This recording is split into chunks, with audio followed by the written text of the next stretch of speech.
So I am sitting today at a beautiful ice cream joint in Cape Town, and it is at the waterfront at this incredible place, and I have someone that I am going to be introducing to you guys. I'm excited because this woman has been such a great inspiration and encouragement to me. Her name is Nolwazi Magidigidi. Nolwazi is an author. She's a recently published author to an incredible book called The Cover Up. It's literally a powerful deliverance tool for anybody who was lost and now wants to be found. But we're going to be talking a lot more about that in the video. She's also a worshiper. She's a woman of God. Above and beyond, she's a lover of God. And I'm incredibly excited to just be having this conversation with her today. Now, we had promised that she was going to be blogging with us, but God just orchestrated this incredible thing where she just got moved from her town and she is now back in Cape Town, and so we actually managed to do a video together. Welcome to Cape Town, honey. Thank you. How you doing? Back home. I love Cape Town, so yeah. I love everything about Cape Town, and I love you, and I'm so grateful that I'm here. I get to do this video with you. Oh, wow. As much as I love writing, I also love speaking. You know, like you said, there's something about speaking to people that just sends a stronger message than paper. So I'm grateful to be here. Thank you for having me on the Teacher's Show. I've always wanted to be on the Teacher's Show, by the way. Oh wow.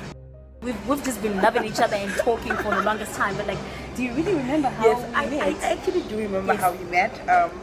Somebody shared your things on my wall when I just joined Facebook, and I added you as a friend, and you accepted me, and I would read because I was so new at this thing of building a relationship with God, and you had these blogs, and I would read these blogs, and I think this person is actually in Cape Town. But anyway, I would read because I was beginning a relationship with God. I needed other young people, other strong women that have actually walked this path. And I followed her, I followed Melody. Wow. And this one time she actually shares my testimony. So because so now the person that I'm following is now sharing my stuff, and it overwhelmed me. And I realized that, you know what, maybe I might have thought I don't fit in anywhere, but maybe there is a world where people just love God and just want to share God, and they don't care about anything else, but they just want people to come to know God. Because what I saw with her sharing my testimony was that it was not about her. She just wanted other people who are actually going through what I was going through to see that there's deliverance, to see that they can be changed, somebody can be changed. And I saw somebody who loved God with what she did, and I followed her secretly. And I think one day we spoke. I spoke to her because obviously she's always been an inspiration. So when I got to the point where I wrote my book, I felt like this woman, at first she was somebody that I would tell things like, okay, I'm going through this, pray with me, and you know what, I'm panicking. And she prayed with me to the point that when I launched my book, I felt like I couldn't have anybody else incredible launch. It was a beautiful launch. Yes, you see, the thing is, when God told me to share my testimony on social media, I had not met anyone I know who was sharing the gospel on social media. And so when I met her, I realized that she was doing actually the same thing that God is telling me to do. Okay, not really the same thing, but she was also just sharing the love of God on social media, of which I always thought that we could share the love of God in the church, you know, the whole building. But then a lot of people are on social media. People who don't go to church are on social media, and now she was bringing Jesus into the social media. And I also felt like Jesus needs to be in the social media, because people are always on their phones, they're always on social media, so they need to go on social media and hear about Jesus. So that's how we met. I didn't know that's how we met. Yeah, I know. Like, I literally asked because I was thinking, okay, how did I meet? Exactly. Because sometimes you just end up just falling in love with someone and you talk, and you haven't really looked back and realized, okay, this is when we started talking. But I remember that season where I was literally sharing every single thing that she was writing on her Facebook, because it was crazy. I think what I love the most about her is her transparency. I'm talking about it as though she's not here, but like, what I really loved about you was your transparency. Like, she says it like it is, and she tells you, listen, I did this, this and that, and there was no satisfaction in it, and I came back to Christ. And I love that about her. And it was just a season where I was sharing and sharing and sharing. So if you are on Facebook, I'm going to put her Facebook, like a profile on the description box below.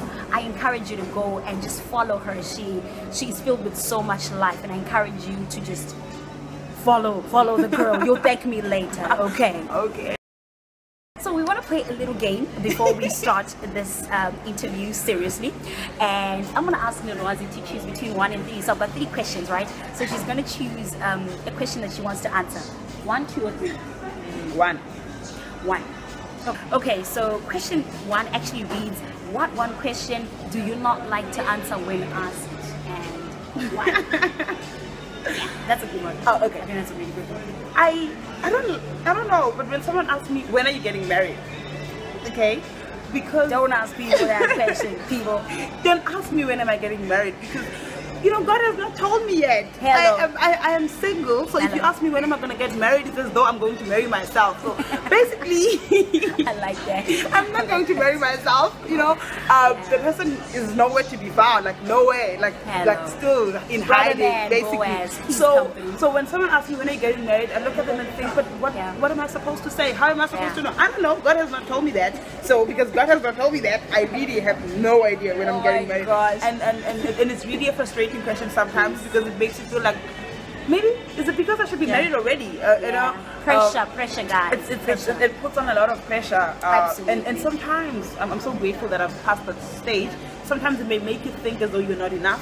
That the only way you can be enough is when you are, you know, married. That when somebody says, "Oh, you're doing very good," but when are you getting married? So it's like, okay, so I'm doing good, but the only thing missing is marriage. And yeah. Look, I am not anti-marriage or anything. Love to get married one day. However, it's just, I don't know when I'm going to get married. Does not know. Guys, please don't ask her that question when you see her. And it's actually very funny. I'm finding this very funny because I actually did a blog about that. I did 2 blogs. It was like 2-part blog. And it was, I think it really was like, don't ask me when I'm getting married. So if you have ever visited our blog, The Teacher's Kid, if you have not visited it, go on The Teacher's Kid and just let me school you on how to answer that question in a very sassy and really nice way, okay? So, Nolwazi, you wrote a book, and it's called The Cover-Up. I just, you know, I would do a disservice at really just getting people to understand what it was all about, but just share with us. Yeah. So this book is basically about my life, yes. However, it's very different from other biographies that you've ever read, because I really am transparent. I take you from when I was born to how I stole a laptop. I just want to show people that you don't just wake up one day in prison. It's habits, those small habits that start when you are 9 years old, when you're 8 years old. You get used to telling a lie, and you grow up with these bad habits. And I get transparent that you don't just wake up one day being a prostitution. So I even put on like the feelings of what I was feeling at that time. And but basically, I thank God for the wisdom that He has given me, because not only do I just tell you about this is what I did, this is what I did, this is what I did, this is what I did. I think somehow in the book the Lord just kept giving me wisdom to relate to the me now, and the, you know, I bring in perspective of who I was back then and who I was now. And somewhere in the book I actually find myself, you know, just taking people through the transformation process of what must happen for one to get rid of the old habits, how the mind needs to be renewed by the word of God. So I find myself sharing those things that if you in pornography, so, you know, we have Christians and, you know, they suffer from pornography. But how do you get out of there? What is required? Is there, if this is the right word, but what do you do when you find yourself tired of living a life that you know is not pleasing to God? When you find yourself tired of pretending, when you find yourself tired of being something that you know you're not, and when you finally say, God, I'm so tired, I want to find out who I am, and I want to pursue that, and I want to find out who I am, why I was born, and I want to pursue that. And I take you through that through the book as I was writing, and just putting my life into paper. At first I wasn't comfortable with being so transparent with the things that I've done and everything, but it went back to, I was covering up my sin. Wow. I think it's so natural for us human beings when we do something to just want it to, you know, we don't want people to see. I think even the very first man and woman, when they sinned, the first thing they did was they covered up because they were trying to hide it from God. But I think my whole life I've lived a life of trying to cover up, to cover up, to cover up, to cover up, and as a result I ended up not having an identity, because when we cover up, it means we're running away from God. We don't want him to see us, and we're drifting away from him by covering up the things that we think are not acceptable. So basically, if you read this book, you realize that all my life I had been wearing a mask, pretending to be something that I'm not. I was in the church, but I was pretending, and I pretended to the point where I lost track of who I was. And now the mask, I had fooled myself into believing that this is who I was. So the real me, you know, the Nolwazi that God created, was just lying there, and she was never ever gonna come out because of this cover up that I had put on, this mask that I was wearing, thinking that because I portray something that people want to see, then people will love me. I think what I really struggled from was that if people really knew the real me, then they wouldn't love me. So as a result, I'm gonna put on a show. I'm gonna put on something that I know they would like. Come on. And that for me, it was living a lie. A lie. Living a lie. Yes, it was living a lie. And and it's amazing, you know, as you're speaking, you could be watching this video and you're relating with Nolwazi, and you're literally in the same situation where you're putting on a show because you know you have studied and you know exactly what people like to hear. Maybe in a church setup or in the family setup, and you have lost track of who you are. Yes. How do you speak to somebody who's in that situation? Yes, it's possible to get people to like you for something that you are not. But you see, the thing is, when you get to your own room, when you get to your own place, you realize that no one really loves the real you, because the real you is hidden. So I say, at this point, I would rather be hated for who I am than be loved for something that I am not. So it's either you love me for being real, for being Nolwazi, or you hate me. But you see, now I know that you love the real me. I think that's the thing. That a lot of people loved me, but they loved the picture that I portrayed. They love this amazing. In the book, I share about how at church I was everybody's favorite, because I would come to church.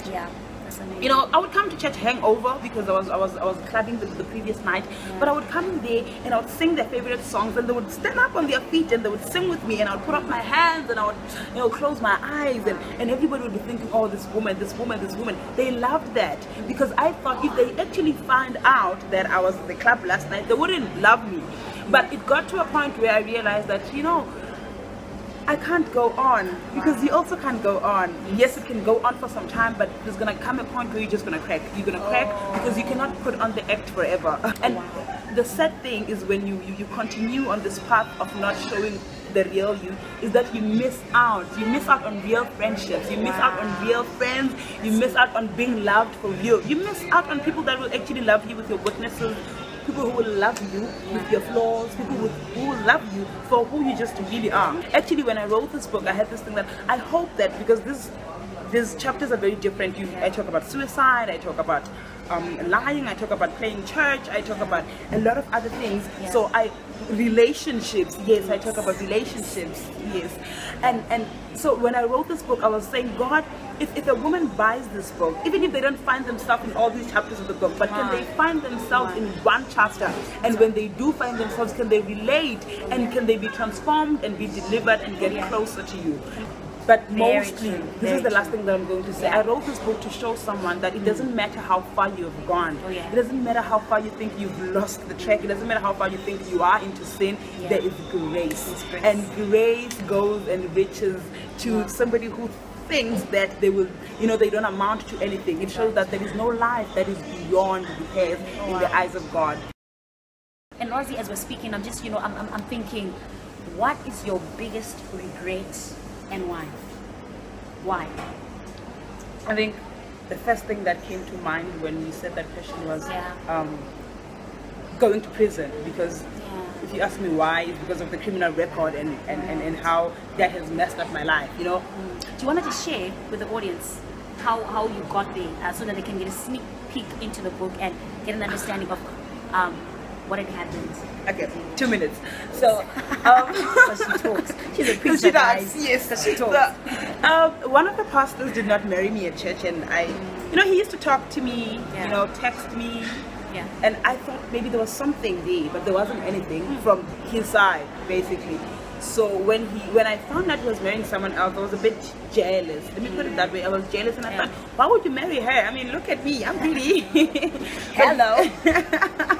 Hello, you are. But he didn't marry me, and as a result, I was so jealous. I was so caught up in trying to make him see what he was going to be missing, and so I wanted to look the part in his wedding, and I go to Kanawalk. I go to Kanawalk, a place in Cape Town. A place in Cape Town, yes, to get myself a dress, but I don't have money, so I was gonna borrow. I don't want to say still, but I didn't have money, so.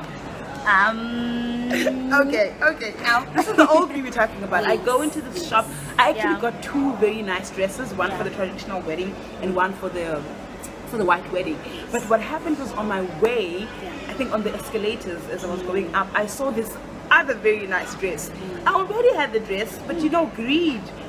When we don't have God, and we keep wanting all these things we cannot even afford, but we just think, I must have that, we feel like we're entitled. I don't know why we just feel like we're entitled. I felt like I have to be the center of attention at that wedding, so I must get that dress even though I didn't have the money. So I walk into that shop and I take this dress, but that is actually my lucky day, because I got caught and I ended up in prison.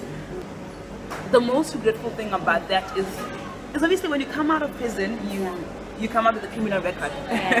And when you have a criminal record, there are certain jobs, there are certain things you cannot do because of the criminal record. For example, I was studying BCom accounting and I wanted to be a CA, but with a criminal record, it kind of becomes a little bit impossible. When we started this, I wanted to say to him, this would be, for somebody else, it could be this I regret the most. Yes. But this is not what I regret the most. Yes. What I regret the most is trying so hard to be someone that I was not. What I regret the most is not living my life. Is the mask that I wore. The 20 years of my life that I wasted wearing a mask. I regret ever trying to get people to love me for something that I was not. I regret pretending. I look at the times where I used to stand and worship and I wasn't really worshiping. I mean, come think about it, I wasted a lot of time. I could have been worshiping God. I regret not accepting who I was and not accepting that I was unique and I had purpose. I regret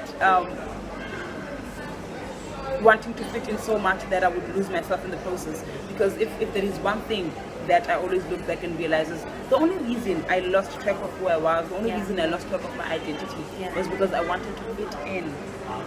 So I regret craving attention so much from the wrong places, craving attention so much from the wrong people and the wrong places, and I regret I regret attempting to live my life without God in it. That is my biggest regret. Come on. To try and live your life and exclude God, now that is my biggest regret in life. That I should have never tried. I should have known. Somebody right now, Nolwazi, is watching and they are basically in control of their whole life. They have just said to themselves, I can make it on my own. Given a minute to minister to them, what would you tell them? What is the most important thing that you would want them to know? Your life is not your own. You belong to God. He's the only one that has your purpose. Your mother, your father, even your sister does not know who you are. It is only God who knows who you are. It is okay to plan and have a dream and have visions and to see yourself there. But never forget to include God in those dreams and in those visions. We should be so flexible with our lives that we are ready for God to come and interrupt any moment. You should leave room for God to come and interrupt and show you. You should leave room for God because He knows best. You don't know yourself, even you don't know who you are. You will be amused to find out the strength, you will be amused to find out the talents that are hidden in you when you start seeking God, because it is in Him where you will truly find out who you are.